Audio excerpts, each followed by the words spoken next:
and welcome to our podcast. This is Coming Out Stories. I'm Emma Goswell and I'm your host. It's brought to you by What Goes On Media. By the way, if you listen to us on Spotify, which I know lots of you do, please give us a wee review. It takes literally a second to give us a star rating. 5 would be nice and we would love you forever. Cheers! Can you believe it's nearly the end of season 4? But before we go, there's time for one more brilliant coming out story. It's time to meet Kit from London, who didn't come out till a little bit later in life. It hit me when I was about 28, 29. And then when I came out, age 30, there was a brief stint where I used the label bisexual. I knew I wasn't, but it just felt slightly easier for me at that moment. I feel quite bad actually I feel sad for a lot of bisexual people because I think that is a kind of a trajectory quite a few lesbians have, and it can, you know what I mean? Like, I think it can be slightly... It was certainly my story. I certainly came out as bisexual, and I think I convinced myself I was, but it took me a couple of years to go, actually, no, that is not what I want in my life. It's never going to happen. It took me a while to say the word lesbian. Is it something to do with the word, do you think? It's just there's so many connotations to go with it? I think it is. I think there's hugely loads of connotations. I think for me, like, I don't think I heard the word lesbian really until I was probably about 12. And then it was sort of used as a slur in school. And so the connotations weren't great. I didn't know any. That was the other thing. I just didn't see any. It wasn't in my world or in my psyche. And then I also just think that, like, the prospect of completely leaving a world which is, you know, it's a patriarchy, isn't it, really? Kind of removing myself from men was just a little bit too terrifying for that initial jump. Yeah. So let's sort of put this in a time and a place and a context. You said you didn't know of any lesbians. What year are we talking? Were you sort of, what decade were you growing up in and where were you? Yeah, so I was born in 1986 and I grew up in London and I went to a comprehensive school, but I just didn't see any kind of representation on TV at all. Kind of looking back, the signs were pretty obvious now. But like aged 8, I was obsessed with League of Their Own, the film. I watched it every day for 2 years until my dad caved in and bought me a copy on VHS. But I would rent it every day from the local Blockbuster and I would watch it. And like, obviously that's like a kind of lesbian iconic film and now a TV series. So the signs were there, but I didn't see anyone. And I had a teacher in primary school who was a gay man who was quite sort of close as a family friend. And I would just sort of remember a sense that he was considered to had a slightly different lifestyle.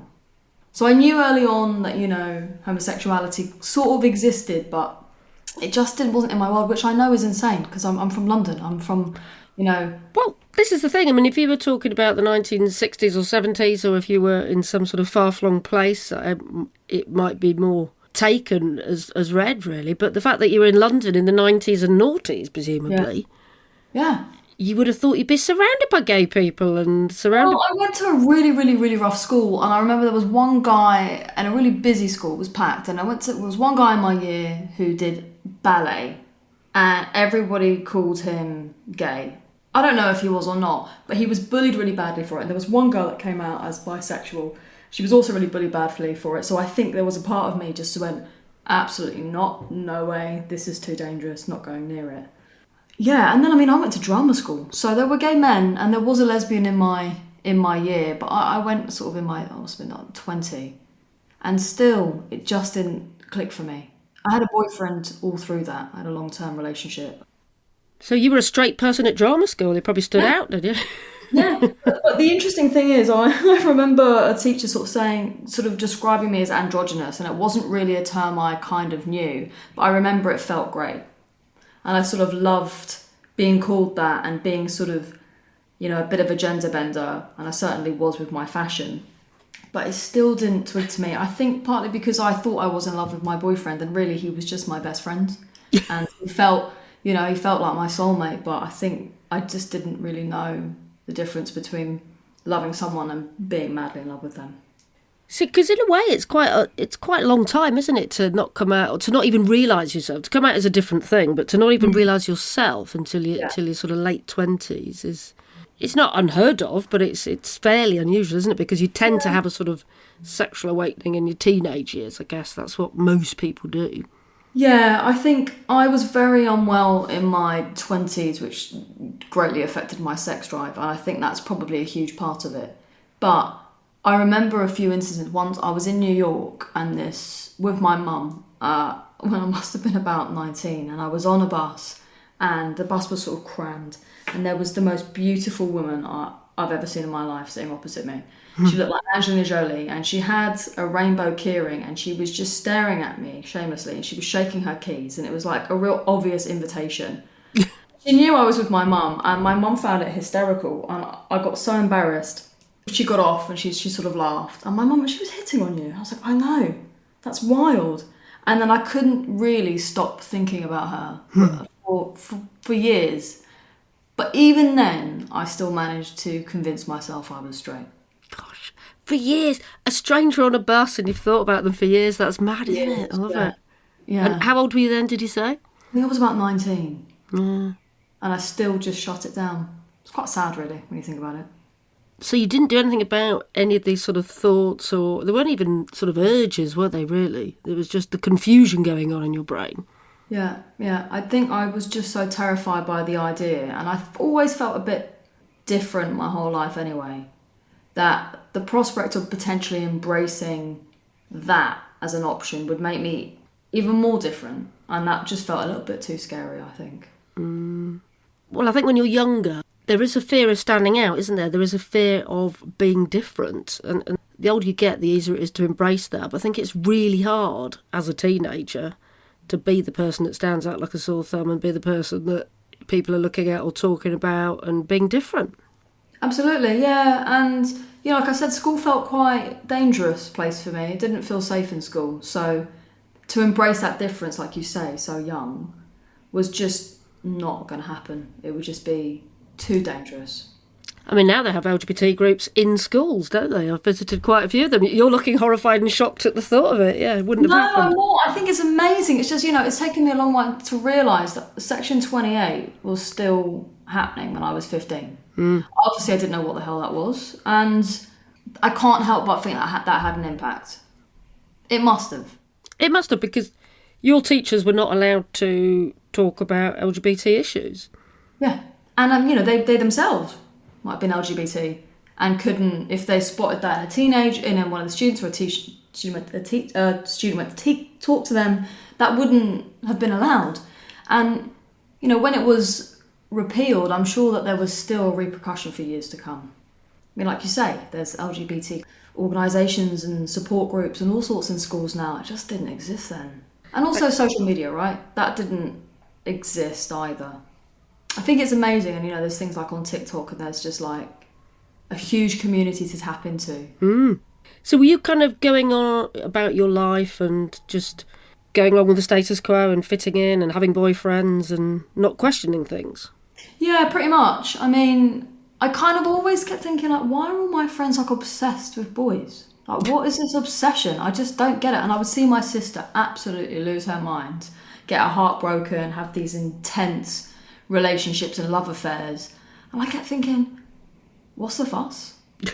Like, I just don't get it. And I just assumed that I was just handling it really, really well, and then I came out, fell in love with women, and absolutely lost my mind and realised that I just had been doing it wrong for 30 years. Gosh.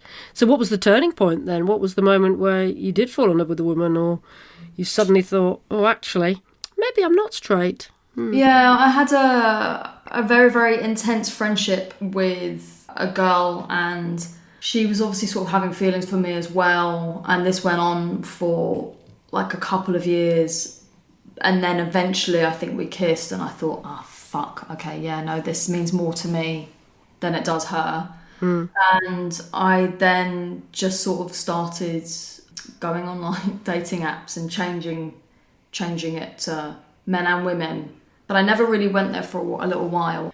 And then I met someone, and she just absolutely blew my mind. And I just sort of went for it. And then she broke my heart which is obviously how it goes. And when this was going on, when you were going on dates with women as well as men, were you telling other friends about it? Were you being open about what you're doing? I told a couple of friends, not many. I think when I left drama school, I removed myself from those friends. And I think somewhere subconsciously for a few years, I was slowly leaving my life so that I could start to embrace a new life. And perhaps on some level think, well, maybe I don't have to tell them, or I don't have to acknowledge this, and sort of create a new life for myself. But interesting enough, when I did come out, the friends that I sort of remained and held on to were so blasé about it that in itself sort of threw me, because I thought, well, you sort of gear yourself up for the worst possible reaction, and then it's so underwhelming that you sort of think like, what? I was like, this is huge for me. And everyone was like, oh, that's great. What would you like for dinner? Which was, compared to a lot of people is brilliant, but it was sort of quite confusing for a while. It's funny, isn't it? I think people often imagine it will be this big dramatic moment, and because we've thought about it so much ourselves for so long, we imagine it's going to be a massive shock and a massive deal to other people. And most people aren't that interested in other people's sex lives, are they? Which is correct. But it was definitely, I was definitely quite sort of surprised. And I was surprised at how many of them had gone, oh, well, I've kind of thought about it or thought around a little bit or been a little unsure myself, which also surprised me because I didn't really feel that anybody talked about that. It's amazing to me that it's still going on, this whole sense of thinking that it's going to be a terrible, terrible life being LGBT, ignoring it for years, not talking about it. And then when we do it, it's a massive anticlimax and it's not a big deal anyway. And I bet you wish that you'd known that when you were a teenager at school and all your classmates were getting bullied. I do, yeah. I still don't know how brilliant school would have been for me then, but I do, because what happened is I came out and then it was like I became 13 years old at 30, and kind of this like sex drive just came out of nowhere, and then I was kind of moving through relationships to make up for lost time, and I felt like a teenager age 30, and that I was kind of really embarrassing and making all these mistakes and just making a fool of myself. Yeah, I felt like I was in a sitcom, to be honest. I think a lot of people do that. I definitely did it, although I would have been a lot younger. I was a teenager at university, and I always described it as being like a kid in a sweetie shop. It's like suddenly there was this whole other world opened up to me, and gay bars and women and one-night stands, and I find it all massively exciting. But I guess to do that at 30 is slightly different, isn't it? So you were 30 by the time you came out. I was 30. It was pretty much my 30th birthday, and it was strange because you just think, well, at least for me anyway, like I thought, well, okay, I'll just come out and then it's done. But you come out all the time, over and over and over again. But it's not just coming out, you're embracing, you're a whole new world. It is pretty much like moving to another country where you don't speak the language. Because I didn't know how to find the clubs. I didn't know what to wear. I didn't know the way that women and kind of queer people flirt is even different in itself. It felt like this whole new world that I had to discover. I'm interested to know what's different about flirting. I don't know if I've flirted with men, so I don't know. Go on, what's the difference? Well, to be honest, I just think the way that kind of lesbians flirt is really clever. Ah. Maybe this is true for straight people as well. It's just I never really did it before and didn't really understand it. Whereas it suddenly just felt like a really sexy game of chess. I went on this journey to really try and make myself visible, and wearing things that I wouldn't necessarily wear, or thinking I had to present in a specific way just to try and find my people and find where I belong, and terminology and all sorts. So I remember the first woman I slept with, she said, well, you know that classic lesbian joke, don't you? And I thought, I haven't got a clue what you're talking about. And she said, well, what does a lesbian bring to a second date? Yeah. I sort of looked at her like, I don't know, a bottle of wine? She's like, no, it's a suitcase, isn't it? Yeah, it's a suitcase. Yeah, everyone knows that. Well, I didn't, it was just, trying to learn all this stuff. But exciting times, right? Really, really exciting, but unusual because the circle of friends that I did have who were straight and a few gay men were kind of, not so much the gay men, but my straight friends were going through a thing of, well, at that point they were getting engaged. They were moving out of London. They were looking at starting a family, whereas I felt like I was starting my life all over again. And I was falling in love for the first time, making a fool of myself, just kind of being chaos, like you said, like a kid in a sweet shop, just overindulging. And were your friends happy for you? Were they worried for you? What was their reaction? I think it was a bit of both. I think, of course, they were happy for me to see me go on this new journey and find myself. But we did start to kind of move apart as our world started to change. And then I went through a stage where, with that, I felt that in order to kind of embrace the queer clubs and stuff, I got quite heavily into drugs. So I think there was a concern there. I love our community. I do still think that it is a community founded on trauma, and there is a lot of pain and a lot of drug taking, and I certainly fell down that route. I've now been 3 years sober, but it took me a little while to get there. It felt like I had to do that to connect, to partake, Right. and lost myself a little bit. And it's interesting to hear you say that, because certainly the perception is, that it's a lot of younger gay men taking the drugs and staying out all night, and particularly when you talk about the chemsex parties and that sort of side of it, it's always the focus on gay men, isn't it, really? But it's interesting to hear you admit that, lesbians can get caught up in this as well quite easily, because there is, like you say, the trauma. Yeah, and I really do think that is it. And also, we don't have spaces, and there's not really other places to meet and connect. So it is through the club scene, and a lot of club scenes that they just go hand in hand, right? That's just sort of how it is. I think it's better now. I'm seeing so many kind of queer picnic meetups or, sober parties, and I think it's changing, and I think that's amazing. But it's certainly, that was my route in, and I believe that is true for a lot of people. I think it's the obvious route in, isn't it? Because the gay bars are so visible, and especially if you're in London, you can go to Soho, Manchester, you can go to the gay village, it's the very visible part of it, isn't it? But the more you get dragged into that, the worse it can be. But, underneath, there's all these other things going on, like people that go ballroom dancing who happen to be LGBT, or people that, probably do have chess clubs that are for LGBT people. All this sort of other more mundane stuff goes on, but isn't as well advertised or publicised, is it?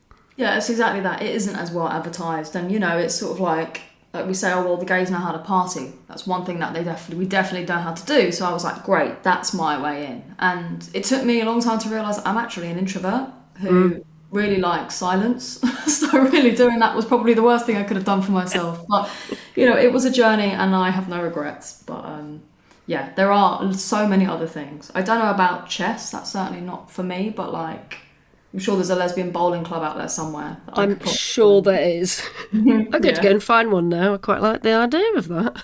Yeah. So what about coming out to family then? When did that happen?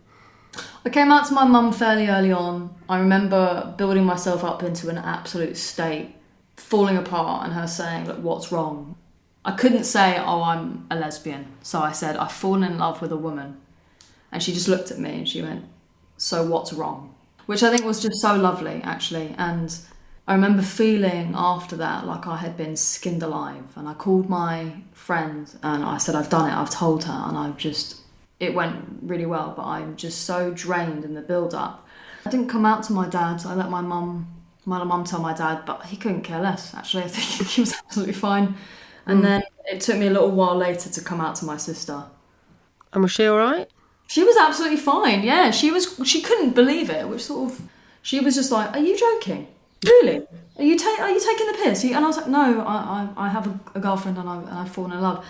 But actually, I'm got my life partner now, and my sister and my life partner are just best friends. It's really sweet. They just adore each other in a way that she never did with any of my other partners, and that's been so lovely. Yeah. Well, your mum had the best reaction, didn't she? It was just like, she was kind of telling you there's nothing to be ashamed of, there's nothing to be worried about. You've fallen in love with a woman. That's good news in a way, isn't it? And that's it, yeah. And then the next time I saw her, it was raining, and she had like a rainbow umbrella, and she was sort of twirling it and having a dance. It was really, really very cute. So did you have much of more of a discussion about it, or was it just like, it's all good, no need to chat? I think my mum was mainly concerned with the women I was falling in love with, rather than the fact that they were women or non-binary people because the relationships I had were quite toxic for a little while. Yeah. And I think it was just that I went on this speeding up process of I have to make up for lost time. So I kind of, wasn't really thinking and was just dating people that were not right for me, who hadn't sorted out their own shit. I hadn't sorted out mine. So it kind of was just a bit of a disaster. It was just a bit toxic for a while. Well, I guess to begin with, you were on the drink and drugs, and that would have clouded it a lot. Yeah, exactly. You're not, chances of meeting someone brilliant under that state is, I imagine, quite slim. And I'm guessing, were you sort of doing jobbing actress work, or what were you doing? Was it an issue to come out at work as well? Do you know what? I've often wondered if that is also one of the reasons why it took me so long. And I think my casting type wasn't particularly obvious leading lady. So the casting bracket felt quite small.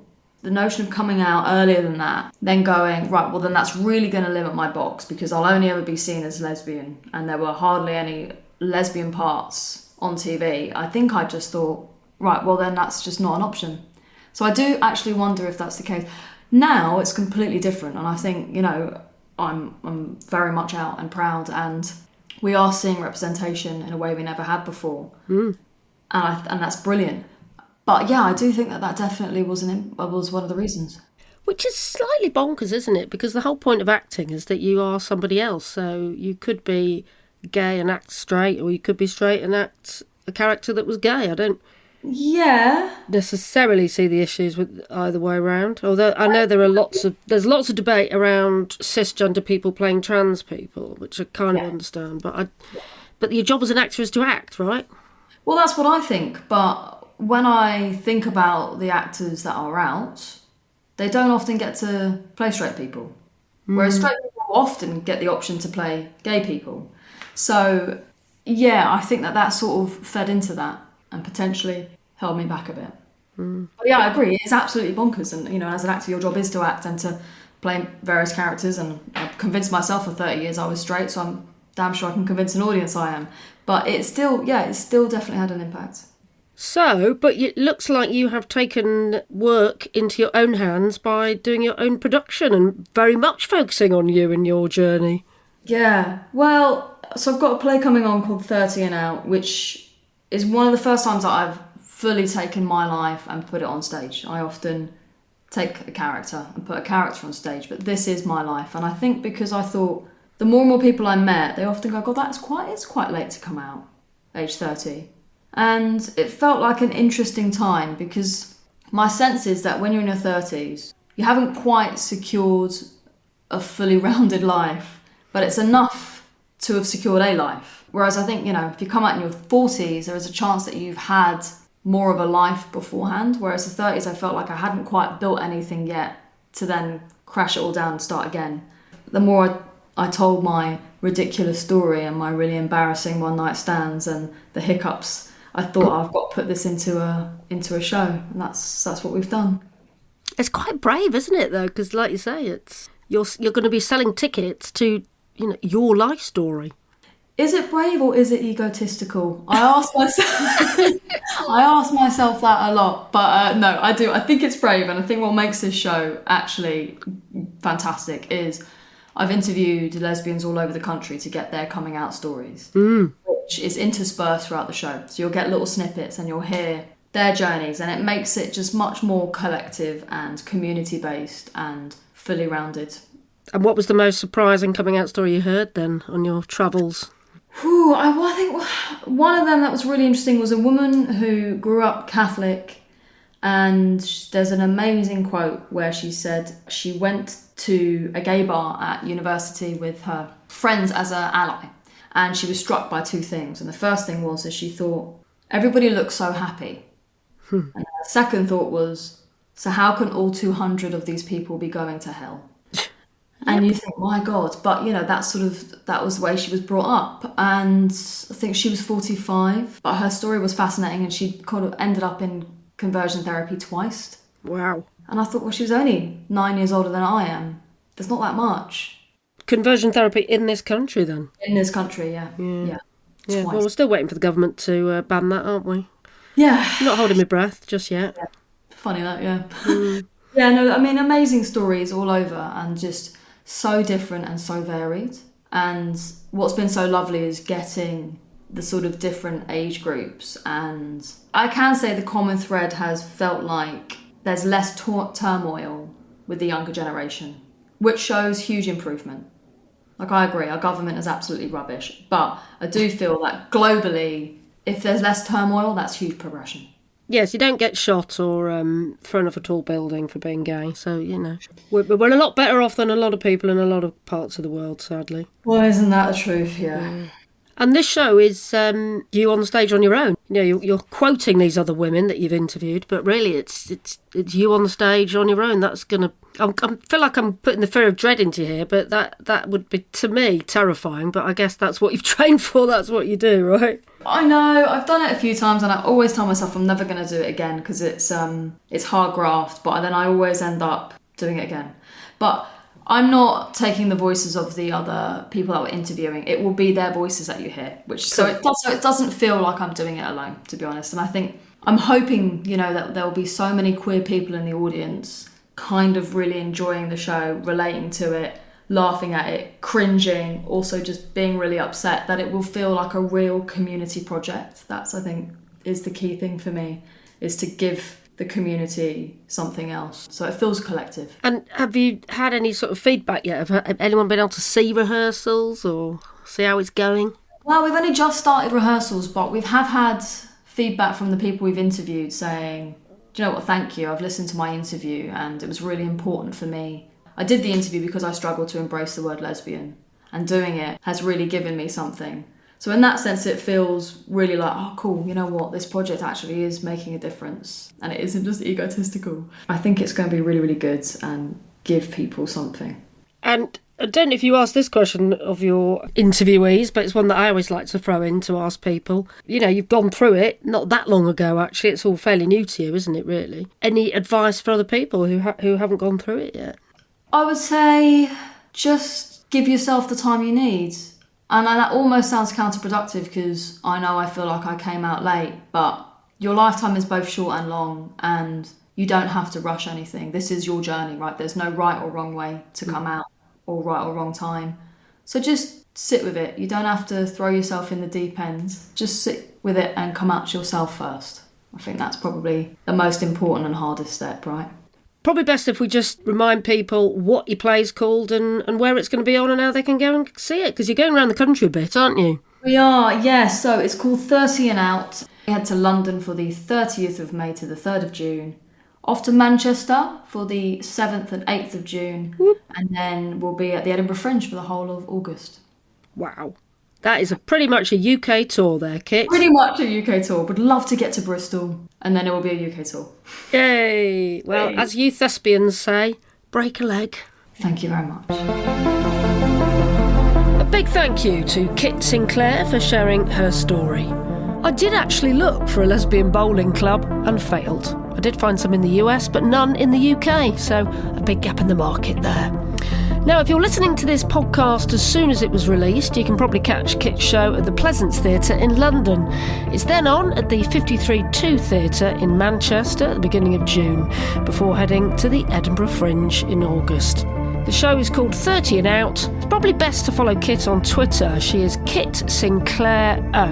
That's Sinclair without an A, but with a capital O at the end. Hope that makes sense.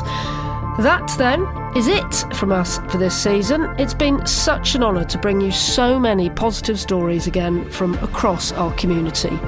We're off for a summer break, but we will be back. We're looking for sponsorship to help keep this brilliant project going. So if you have any contacts or ideas, we would love to hear from you. You can contact us on Twitter via @ComeOutStories and on Instagram via ComingOutStoriesPod. Or, better still, go to our website, comingoutStoriesPodcast.com, and you can email us there. Take care, and let's catch up soon. Mwah!